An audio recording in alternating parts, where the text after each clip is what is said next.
Hey, it's been a while since I have been on. I haven't been posting a whole lot other than a few sewing projects that I've been doing. But life has been quite busy this spring, and I thought I would go over what I've been up to. You'll hear in the background we have some chicks. They're in my sewing room because this is where also my reptiles are, and it's pretty warm, so they don't need as intense of a heat light as they would if they were kept elsewhere in the house. They have probably 4 more weeks before they'll go outside. We have a double coop, so 2 coops and a run in between, so we'll split that off so that they can get used to our older chickens before we put them together.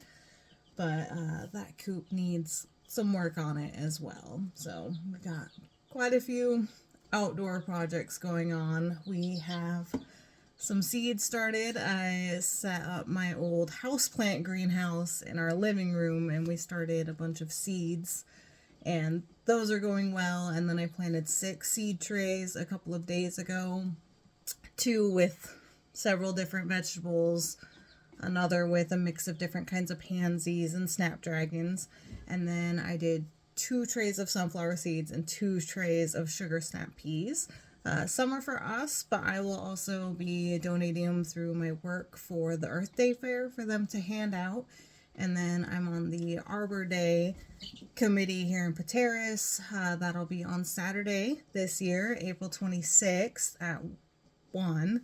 And so I will donate sunflower starts and sugar snap pea starts for that. So that will be nice. I'll do a few houseplant cuttings, but I don't have the houseplants that I used to. Yeah, and then we are, of course, working outside. The cats are stir crazy, but they won't be allowed to go outside until after we patch up our deck. We are not going to tear down the whole thing. That's just the cost out of pocket is more than we're willing to risk this year. So we're going to do some major patchwork, make sure it's lag bolted to the house, things that weren't done before. And the catio, which is built with hog wire, my husband did on the outside. We added some pet screen and stapled that real tight to make sure no birds could get in. We weren't going to let the cats out at all this year since they are so susceptible to bird flu, but our 16-pound cat Oliver is going to make our lives hell. So he needs to go outside. So I've set up some bird feeders, which we don't have too many birds quite yet. But I did 3 pairs of seed feeder and a hummingbird feeder. They're a little ways apart, but out a ways so that the birds have a specific place to go. But the cats can still watch them and be entertained. And I know Oliver's sister Poppy counts herself as quite the huntress, ducking and dodging behind the windowsill, and so she'll have a good time out in the catio. But so that's been keeping us pretty busy. Spring, I saw my first balsam blooms today, so spring is coming. None of our bulbs have bloomed, but definitely lilacs, rosebush, all have little sprouts on them, so we're excited about spring. But on to some things. I've been busy with lots of webinars and meetings. So I have my Pateris Progressives group, which we have about 14 members, and we've done a couple of get-togethers, making pamphlets and things like that. I did create it as an indivisible group as well to hopefully get people from lower Okanagan County who might not feel like they have, I'm not really part of OMAC. I don't go up to Twisp or Orville. There's some groups in Methow or Twisp and Withrow up the Methow River. But Okanagan County is a huge county, and so kind of section us off. Maybe that'll give people somewhere to feel comfortable calling home. And but I did attend the Chelan Indivisible meeting on March 15th.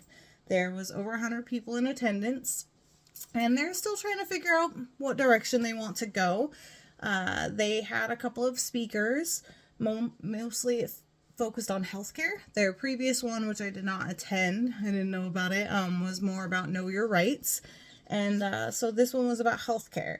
And I took I've been trying to take notes at every meeting that I've been to, and they had Aaron Edwards, who is the CEO of Lake Chelan Health. He spoke for quite a while about their needs at the hospital, what budget cuts will affect them, where it will affect them, and things that already are affecting them. One of the biggest things that I got out of it is,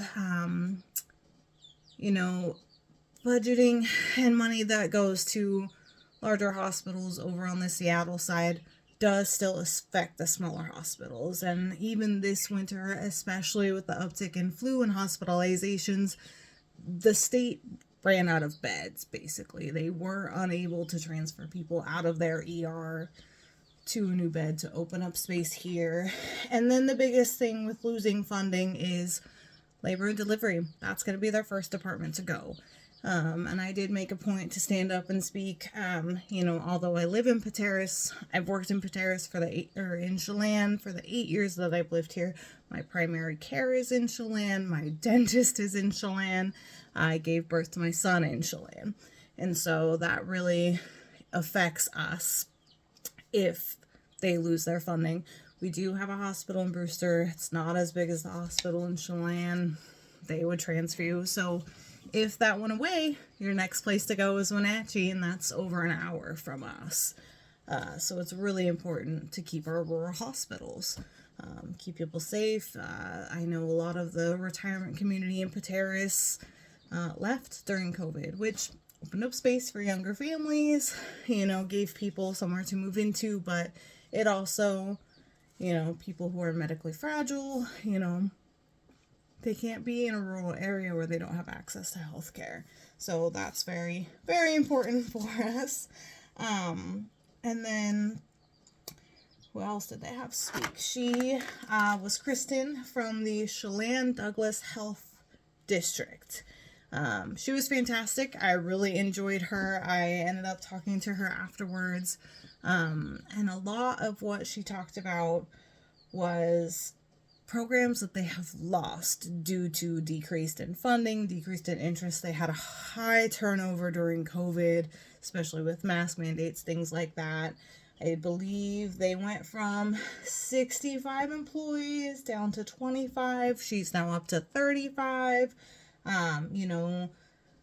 They offer vital records like birth certificates, death certificates, environmental health, including food and pool inspections, septic tank inspections, things that they help with that they don't necessarily fund are with like green algae, mosquito control, and lead testing in schools. And then information on and assistance with communicable diseases, botulism, measles, tuberculosis, helping to investigate, get samples, history, and pass that information on. They also used to have STI clinics that they no longer have. They only have one staff for our help with mental health and substance use and housing insecurity, which are their top needs in the community. They do offer what they call leave behind kits for people who have overdosed and been picked up, but they include Narcan and lists of services available to them. She talked about vape pens in school and lithium batteries being hazardous waste, finding ways to dispose of those and also programs to decrease their use in the school system.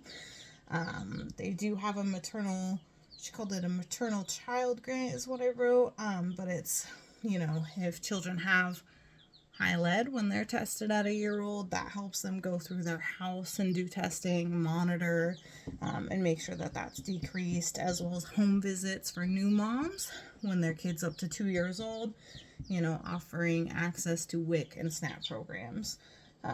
And so they do also serve Okanagan County, mostly Methow during wildfire, but she said they are a Region 7 leader for EMR response. And so Region 7, which I wrote down elsewhere for another reason, it includes Kittitas, Okanagan, I believe, Ferry, Pend Oreille, part of Spokane, like only the northern half of Spokane County, and Stevens. That's the one I can't remember.